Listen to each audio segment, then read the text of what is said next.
হ্যাঁ, আলু তো ভালোই হয়েছে। আর কিছু মাঠে কাজ করতে হবে, এই জমিতে কাজ করতে। ক্যামেরার দিকে তাকাও না।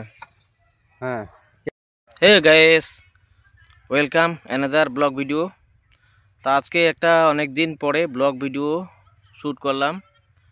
তো কাজের মধ্য দিয়ে কিন্তু সেরকম ভিডিও আপলোড করা হয় না। তো বর্তমানে আমি এখন আছি আলু জমির উপরে, সেই জন্য আমার ব্লগ ভিডিওটা।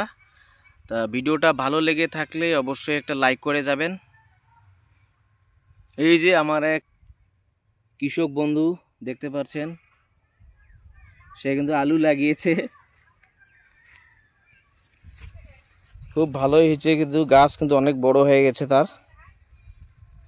তো আপনাদের সামনে কিছু প্রতিভাও তুলে ধরবে। হ্যাঁ, আলু তো ভালোই হয়েছে। আর কিছু মাঠে কাজ করতে হবে, এই জমিতে কাজ করতে। ক্যামেরার দিকে তাকাও না। হ্যাঁ, ক্যামেরার দিকে তাকাও। এই তো আলু চলতেছে, এই টানাটানি চলতেছে এখন। যাই হোক, সে কিন্তু অনেক পরিশ্রমের মধ্য দিয়ে আলু লাগাইছে। বর্তমানে সে এখন লাঙল টানছে। তো দীর্ঘ কিন্তু সেই 3 মাসের কৃষি, দীর্ঘ লং টাইম। 3 মাস পরে কিন্তু এটি বাজারজাত করা হয়। আপনারা দেখতে পাচ্ছেন সম্পূর্ণ এই মাঠটা হচ্ছে কৃষি জমির মাঠ, আর কয়েকদিনের মধ্যেই কিন্তু সবুজে ভরে যাবে।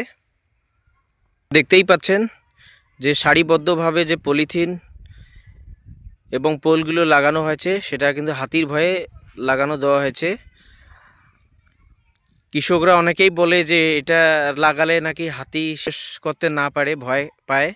তো সেই জন্য কৃষকের মাথায় এই বুদ্ধি। তো আমার এই মিনি ব্লগটি কেমন হয়েছে কমেন্টে বলো। ভালো লেগে থাকলে বন্ধু বান্ধবদের দেখার সুযোগ করে দিও। তো তোমরা যারা আমার এই পেজটিকে ফলো করে নি, তো অবশ্যই ফলো করে সাথে থাকো, যাতে পরবর্তী কোনো ভিডিও আপলোড করার পর আপনার কাছে সেটা তাড়াতাড়ি পৌঁছে যায়। ধন্যবাদ সবাইকে। দেখা হচ্ছে পরবর্তী ব্লগে। ভালো থাকবেন, সুস্থ থাকবেন।